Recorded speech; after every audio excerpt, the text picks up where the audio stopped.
was an ambitious plan, a plan that would take China from a semi-industrialized nation to becoming the world economic nexus of the 21st century. It was coined as the Belt and Road Initiative, building physical infrastructure where each piece is a part of a massive jigsaw that will redefine global connectivity in our fast-paced modern times. The ambitious plan was to not only develop China, but also countries around the world. But then there was a crisis. A crisis of unimaginable proportions, one that would change the world and humanity like no other. That COVID-19 can be characterized as a pandemic. You must stay at home. A city under lockdown. A new month-long lockdown. Ports grew silent, trade routes remained deserted, construction projects ground to a halt, and the gates of commerce remained shut. The disruption caused by the pandemic reverberated throughout the Belt and Road Initiative. But through all this, something was brewing, a transformation, one that will propel China to new heights. We need to keep up with the trend of the fourth industrial revolution, jointly seize opportunities created by digital networked and smart development, explore new technologies and new forms and models of business, foster new growth drivers, and explore new development pathways, and build the digital Silk Road and the Silk Road of innovation. From high into outer space to deep under the sea, China-built infrastructure for the digital future is taking shape. The physical structures, the roads, the railways, the ports have enabled modernized digital infrastructure connectivity. Because for every ASEAN country, the future is digital. And the biggest investor in this digital push is China. Version 2 of the Belt and Road is fast emerging. The Digital Silk Road, a new virus-proof digital revolution weaving its intricate web of silk connecting people, countries, and the region, where few can escape technology's reach.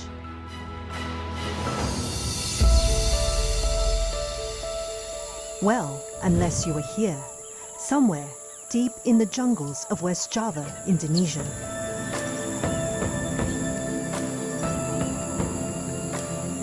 We trek for hours, assaulted by the blinding heat, the intense humidity, part and parcel of the tropics of Southeast Asia.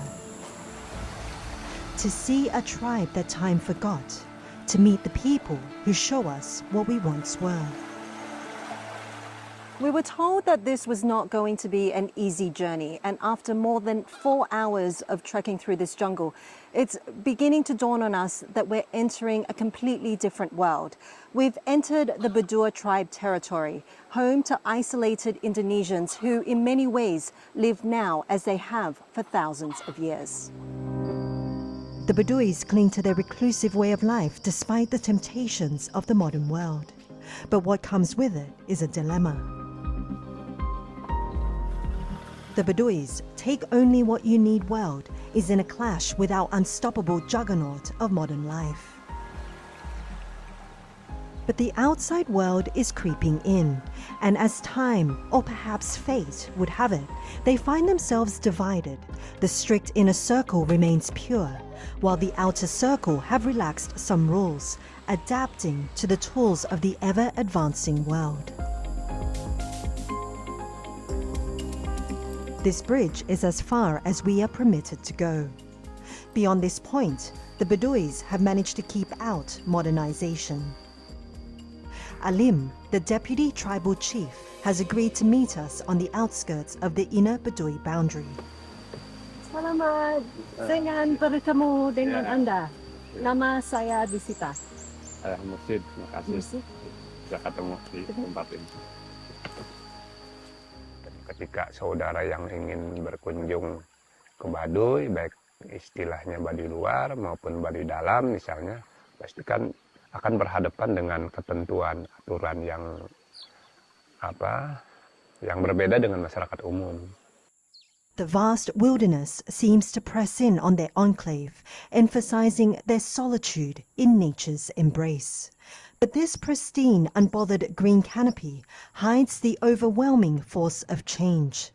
And Alim admits, even they are vulnerable.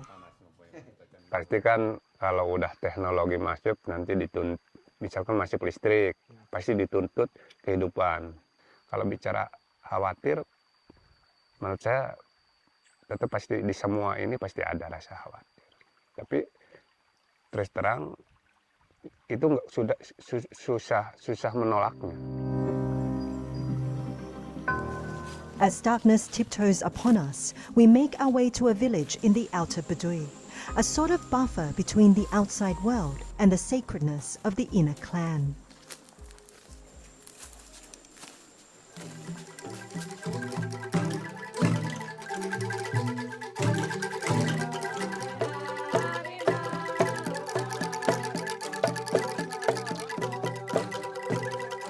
Saka invites us to stay for the night. In the darkness of their hut, lit only by fires and solar-powered lanterns, they prepare us dinner.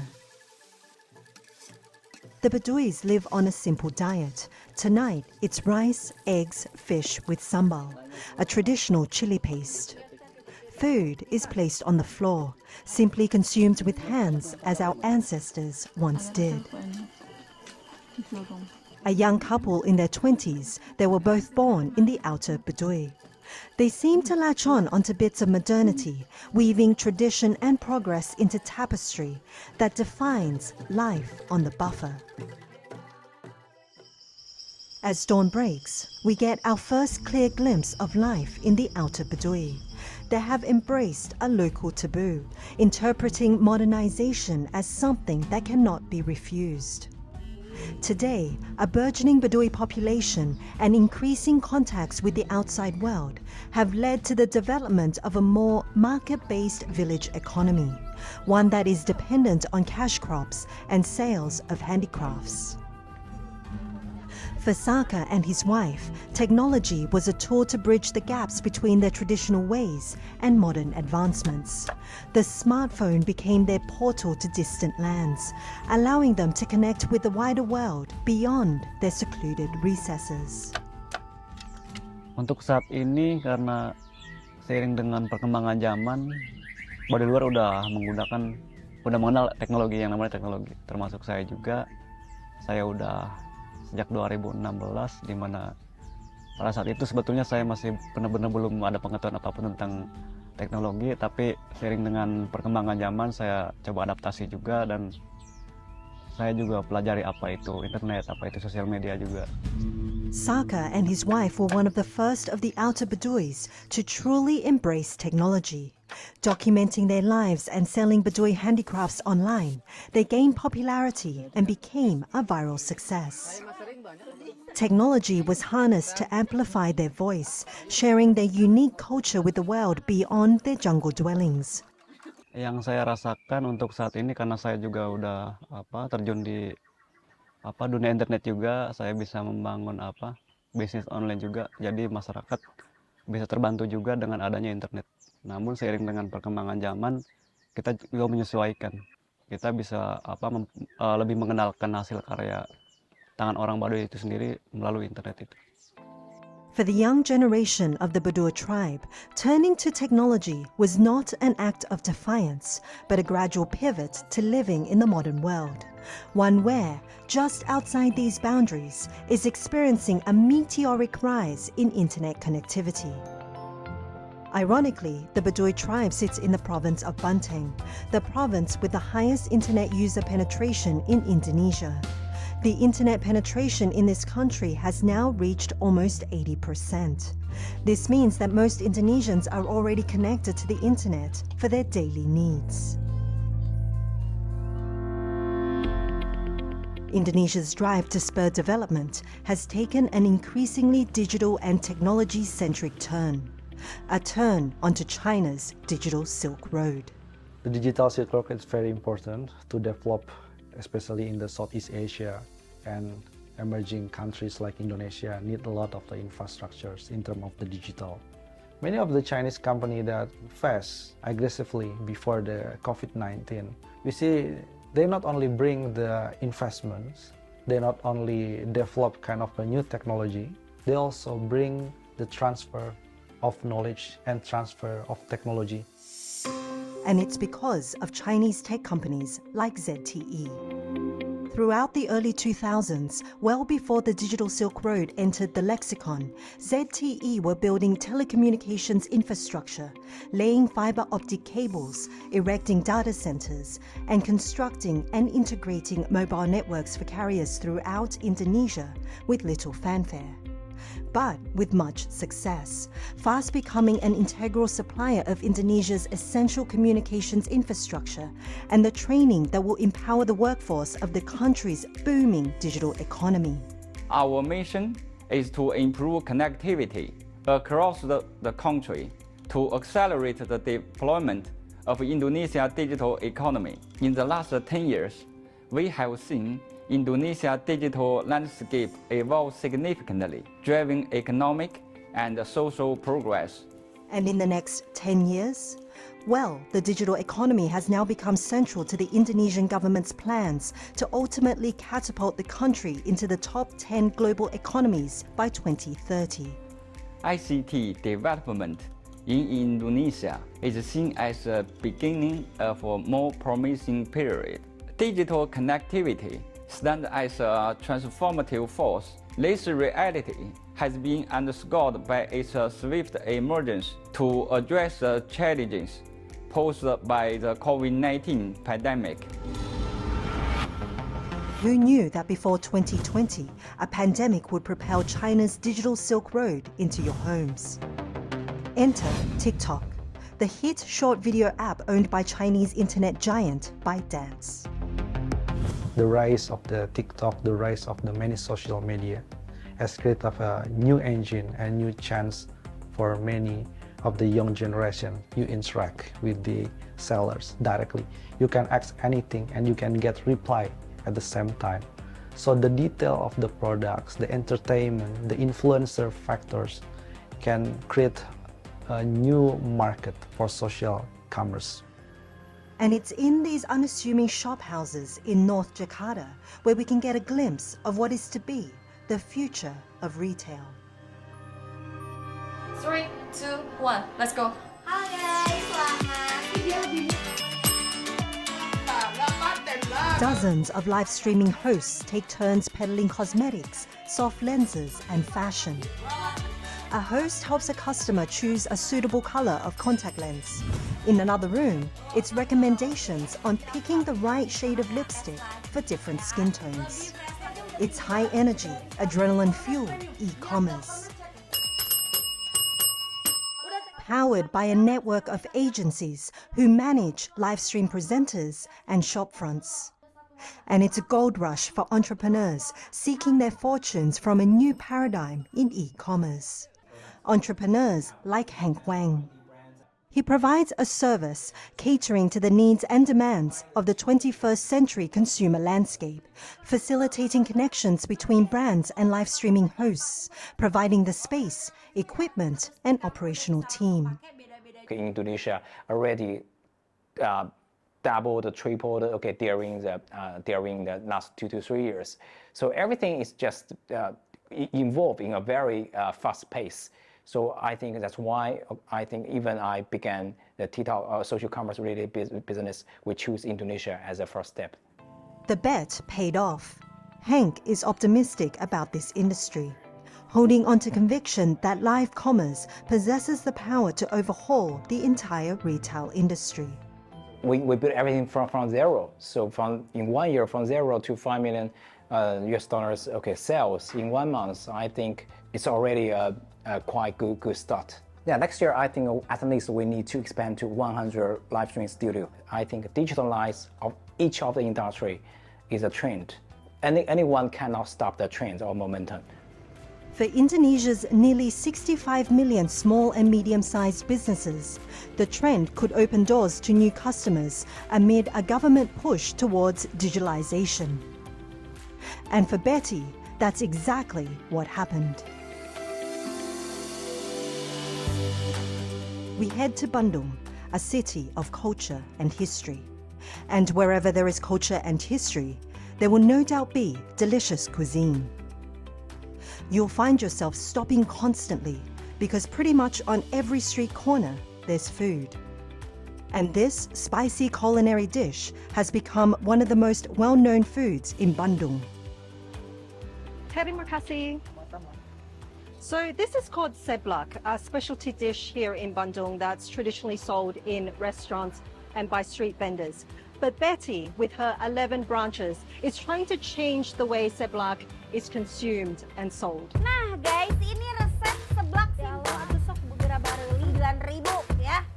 Nama saya Betty Agustina, saya pemilik seblak teh Betty. Buat kering-keringan. TikTok was perfect for someone like Betty. Charismatic, engaging, making the most of the live stream feature to get her products in front of TikTok's engaged community. Karena peluangnya sangat besar sekali, jangkauannya juga luas. Saya juga pernah ngalamin dalam satu hari viewersnya tuh tinggi sampai di atas 1 juta. Semenjak adanya online ini sangat terbantu banget ya, pertumbuhannya sekitar ya 80%. And this is just the beginning. This entire province is sitting on the edge of something big. A landmark project under China's Belt and Road Initiative, a high-speed railway that connects Jakarta and Bandung, physical connectivity that could transform this entire city and transform entire businesses. Di Jakarta itu banyak banget peminat seblak teh Betty, tapi kita belum punya cabang di sana. Sehingga dengan adanya kereta cepat ini memungkinkan pelanggan-pelanggan baru akan datang dari Jakarta karena aksesnya akan semakin mudah. Because in today's technology-driven world, the digital realm is intimately intertwined with hard infrastructure, seamlessly integrating all aspects of trade and business along the BRI. If you have only one thing about the physical one without the digital one, perhaps it takes a longer time to develop. But if you do both, I think the benefit will be like 10 to 15 years more faster. And as infrastructure links up, so does cross-border payment systems, completely revolutionizing how money moves in Southeast Asia. Southeast Asia is moving towards economic unity. Residents in Singapore, Indonesia, Malaysia, Philippines, Vietnam, and Thailand can now pay for goods and services in each other's country using local currencies. Simply put, it's a traveler's dream.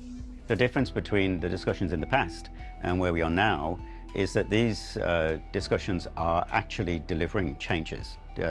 Trade is now actually moving into bilateral currencies. I think also the geopolitical situation is different now. The growing dominance of China and the Belt and Road in particular has changed the economic landscape now to how it was 10 or 20 years ago. But how does it work? Well, it starts with this. These two-dimensional images made up of a series of black and white squares have completely changed the way money moves. It's just scan and pay. China has leapfrogged the world when it comes to mobile payments. Over in Thailand, more than 90% of total transactions are expected to be paid via online channels this year. At the heart of the country's digital payments boom are Chinese mobile payment platforms. It's improved the lives of many vendors like Rachani, where this newfound convenience translates into more sales. เขาต้องมาสแกนอะไรอย่างเงี้ยเหมือน Alipay เหมือนกันถ้าเกิดว่าเราไม่มีตัวสแกนให้เขาตัวรับ Alipay เขาเราก็ไม่สามารถขายได้ค่ะมันก็ทำให้ยอดเราตกลงไป And in a country that depends on the tourism industry, with Chinese travelers making up nearly a third of the country's overseas arrivals, catering to the needs of this key market becomes imperative. China, because of the way they are doing things about technology, I think there's spearheading a lot of things, okay, including mobile cashless payments, okay, and that has trickled down, so to speak, into the tourism industry. It's a game changer. Also a game changer, the accelerating advancement of technology to transform the country into the digital hub of ASEAN. Thailand has long benefited from its strategic location at the heart of mainland Southeast Asia to drive its economic development. But in this digital era, cloud, 5G, AI, Internet of Things are key to the development of a digital economy, which will drive Thailand's GDP. The goal for the digital economy to account for 30% of its GDP by 2027. ประชากรของไทยน่าจะมีความสุขมากขึ้นลดความเหลื่อมล้ำนะครับแล้วก็มีโอกาสสร้างรายได้ใหม่ๆมากขึ้นนะครับเมื่อเรามีเครื่องมือที่จะใช้ประโยชน์จากข้อมูลส่งผ่านกันมหาศาลเนี่ยเมื่อมี Big Data เราเอา Big Data มาใช้ให้เกิดประโยชน์มันจะเกิดธุรกิจใหม่ๆนะครับเป็น New Business Model. A key player in Thailand's digital revolution is Huawei, a Chinese telecommunications company. Although Huawei's 5G technology is under fire in the West, in this corner of the world, its reception couldn't be more different. From China's perspective, we think ASEAN is one of the most important trading partners. Whether you're doing from digital perspective or from your traditional brick and mortar business, those are the very good synergy that we see, and we really like to invest more. Whether it's on the infrastructure, talent, cloud, Huawei is here to stay. Yeah. The Chinese tech giant is catapulting Thailand into the 5G age ahead of its neighbors. And as a result, Thais have become among the most connected citizens on Earth. The advent of 5G technology has paved the way for startups. Startups that will not only help drive Thailand's digital transformation, but also transform education for the next generation.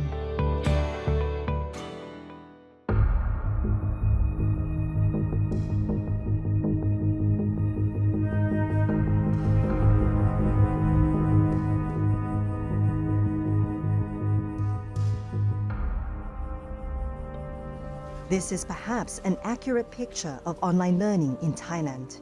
In the majority of homes, it just didn't exist.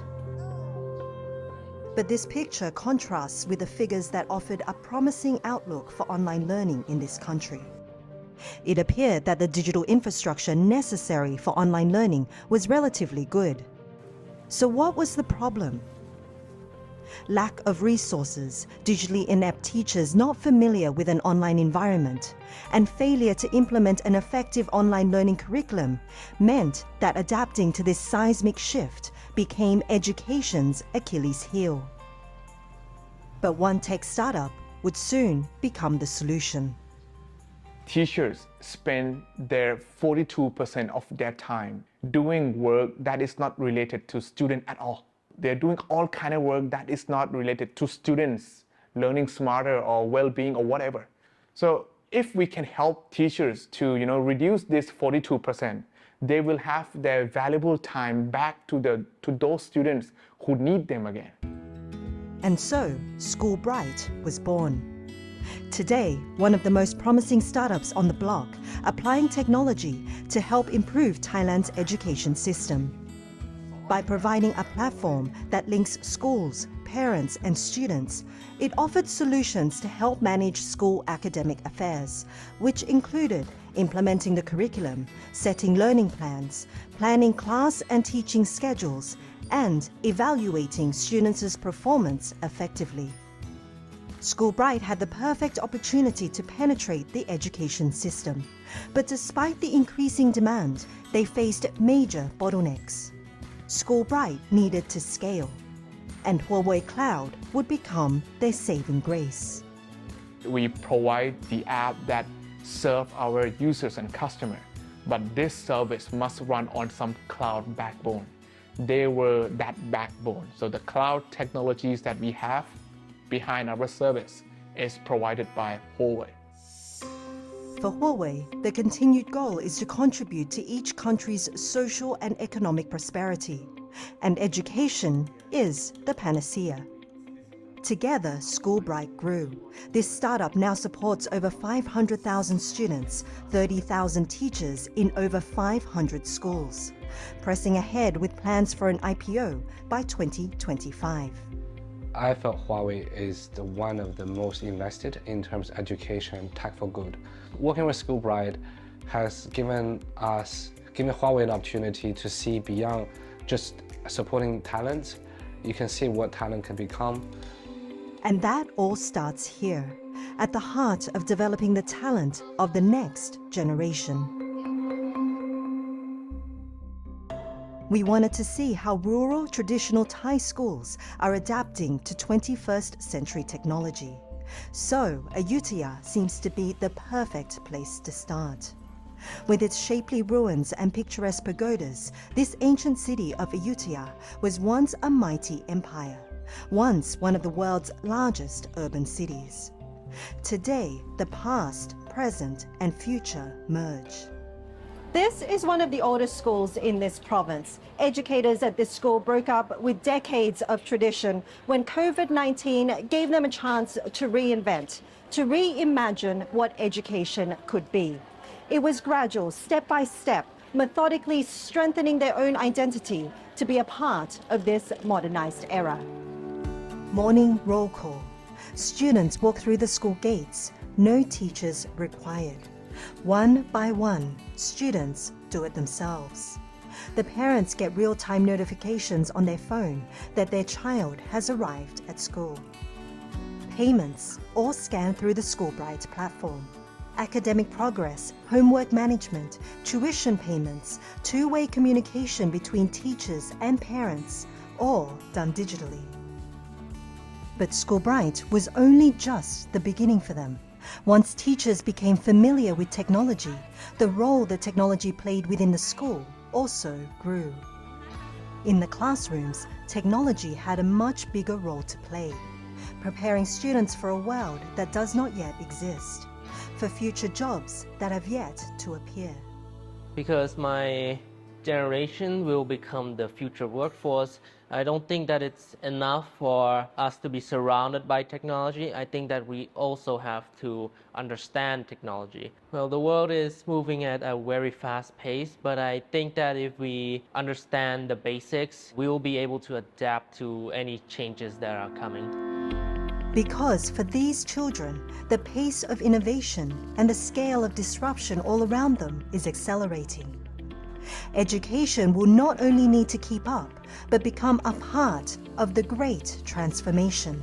ถ้ามันมีอะไรที่มันจะเข้ามาช่วยแก้ไขปัญหาในโรงเรียนได้ โรงเรียนเราก็พร้อมที่จะปรับแล้วก็ลองเรียนรู้เทคโนโลยีใหม่ๆ เราก็มองเห็นว่าในอนาคตเนี่ยเทคโนโลยีเนี่ยจะเข้ามาช่วยในชีวิตเราได้อีกเยอะ รวมไปถึงในเรื่องการเรียนในเรื่องการพัฒนาเด็กให้เป็นบุคลากรที่ดีของชาติ What we are experiencing today is only in its infancy. The share of the digital economy is still only 7% of ASEAN's gross domestic product. Far from being a short-term growth spurt, in less than 10 years, that number is predicted to quadruple and reach 28% of the region's GDP. From the jungle's most secluded redoubts, to the rural countryside, to the burgeoning metropolis of urban cities, from communication to commerce, entertainment to education, the digital revolution has ushered in a new era of connectivity and innovation, forever changing the way we live, work, and interact. No longer limited by borders, individuals connect across cultures, sharing ideas and kindling understanding, erasing barriers that once divided us. The world dances on the precipice of an exciting future. The ancient Silk Road trade routes of centuries past is getting a digital makeover as China's quest to wire the world forges ahead.